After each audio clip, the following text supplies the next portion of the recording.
I love Borderlands 2. It's got fast-paced and flashy gameplay, an addicting loot system, and let's not forget the weapons. Have you ever thrown a grenade that homes in on its target, sticks to them, then explodes into 5 separate grenades that cover everything around them in acid?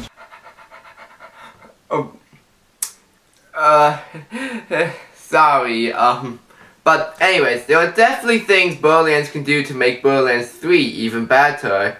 Now I know Borderlands 3 hasn't been announced yet, but Gearbox has expressed plans to make it eventually, and I thought I might as well make this video now while there's still a chance to get everything I said placed in Borderlands 3 before it's too late. Now Jacobs, Telluror, and Malian fans alike, sit down and enjoy. You think you know the Borderlands? You've seen nothing yet. My favorite video game trailers of all time is A Meat Bicycle Made for Two. It was hilarious and really gave us an idea of the complexity and true inner conflict of Krieg. I'm the conductor of the poop train! I say we need more of these trailers for all the playable classes in Borderlands. Now, I'm not saying take away the So Hemlock trailers. You might be thinking that what I'm asking sounds a lot like the Mita trailers for Team Fortress 2. To which I say, the Mita trailers are exactly what I'm looking for, except, for Borderlands. Besides, Borderlands already has a ton of similarities to TF2. Another one isn't going to hurt. Well, this improvement's number 10 because it's more of a change to the marketing opposed to the game itself. Borderlands 2 includes a myriad of side quests. One of my favorite examples is when you end the feud of two families Romeo and Juliet style. If Romeo and Juliet never had a stupid love story and involved a vault hunter shooting everyone in sight, the thing is, these side missions are really easy to miss. How the main campaign is written, it's easy to get so absorbed that you forget to ever do the side missions. We need to be made clear that we can talk to just about any character we meet and get some more jobs. We also need to want to break out from the main mission and do these side quests. Now, we don't need NPCs constantly calling the player to say stupid stuff like how the Rattatas in the top percentage of Rattatas. Better way to handle is just to have a brief call along the lines of, "Hey, I have a job. You'll get to kill tons of bully mogs and get to hear the word Bonafide. Talk to me in Sanctuary." However, this improvement's number 9 list because the game already sort of does this by making it so if you only do story missions, you'll eventually run into enemies with higher levels than you.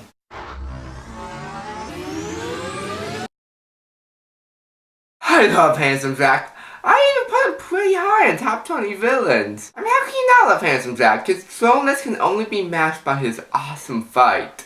Feels so satisfying when you kill Jack. However, the problem is when you kill Handsome Jack, is that Jack dies. I know this sounds like I just said water was wet, but Jack dying means he won't be able to come back for Borderlands 3, which means the series will need a new villain. The problem is the previous villain to Handsome Jack was also an evil CEO. Now, I'm not criticizing the games for this, but if the next game features yet another corporate baddie, it's gonna end up feeling repetitive and tacky. That's the whole evil CEO thing has been done to death. I personally think something along the lines of an evil Simon would be an amazing villain for the next game. But at the end of the day, Borderlands 2 has such good writing that I'm sure whatever direction Gearbox takes villain-wise will be awesome. Those of you who don't know, the respawn system of Borderlands 2 works a little like this. You run headfirst in the battle because you're a Ganzurker, so screw strategy. Then one of those big robot things with the eye lasers kills you. Then a short while away, Hyperion respawn station brings you back to life before uttering a quote such as, "Between you and us, that thing that killed you is a total dick. Please disregard this message if you committed suicide." Then you run to the fight to resume where you left off. Honestly, while the system's entertaining at first, it's really almost all punishment for failure. Also, charging right into battle where you left off severely breaks immersion. And it also makes the game too easy. This respawn station also adds a variety of plot holes such as, why are you the only character using these amazing machines? If all that isn't enough to change the respawn station, there's still one more, much more important reason to change it. Hyperion wishes to remind you that by using this respawn station, you have forfeited your right to reproduce. Ooh. Okay, imagine this. You walk to a room and there's a bunch of different irregularly colored dogs. There's red dogs, yellow dogs, purple dogs, green dogs. Dogs of all different colors of the rainbow. Now, are you really going to be impressed that one of these dogs in particular happens to be blue? This is a good method to describe the weapons in Borderlands. There are so many different amazing weapons that nothing shines above anything else. Everything's awesome, which makes nothing end up being unique. This is because every weapon follows a system of SMGs, rocket launchers, shotguns, possibly exploding when you reload, or elemental damage, etc, etc. Now, I'm not mocking the system. In fact, it's one of the best things about Borderlands. What I'm asking for is more unique weapons that break this mold and shines above the other weapons. Hello? They already have a weapon like this? The Bane? Okay, I'll check it out.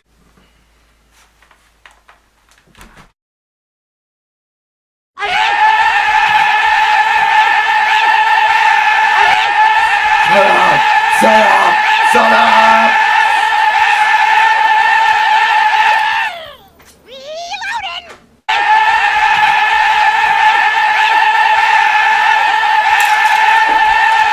Shut up! Shut up! Shut up! Shut up! Shut up!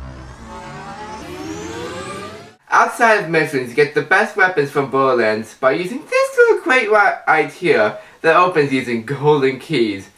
And man, is it awesome. The only way to get them is through pre-ordering the game and special events. You know what? This isn't cool. There should be some sanctuary we could do jobs for and they offer golden keys as a reward. Don't cut us off from the shiny weapon skill box. Don't do it.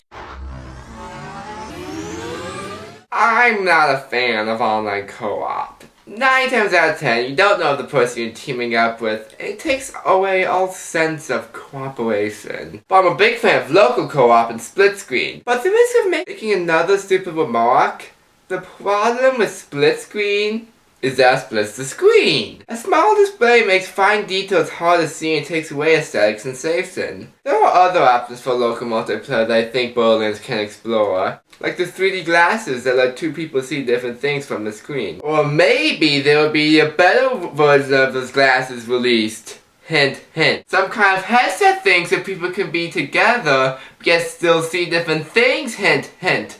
Something that even if it's not used for co-op should still be included in the next Borderlands. The Oculus freaking Rift! Hint, freaking hint! As mentioned before, co-op is a vital part of Borderlands. The teamwork aspect looks a little something like this. You trade loot, you give support in a gunfight, you possibly heal your ally. While all this is awesome, it's still also pretty basic. The next bonus should include more options for teamwork, especially the idea of combo attacks for the characters. Think about how awesome it would be. Maybe Maya uses her magic to whip up a smoke screen, and Zero uses it to backstab everyone. Or maybe Deathstrap can combine with Axon's Torrent. Or since both of their special attacks includes a mad rage, maybe Salvador can hop on a Krieg and he can gunzo while Craig goes on his rampage. Then Craig can throw Salvador into an enemy or something. I don't know, just make it happen!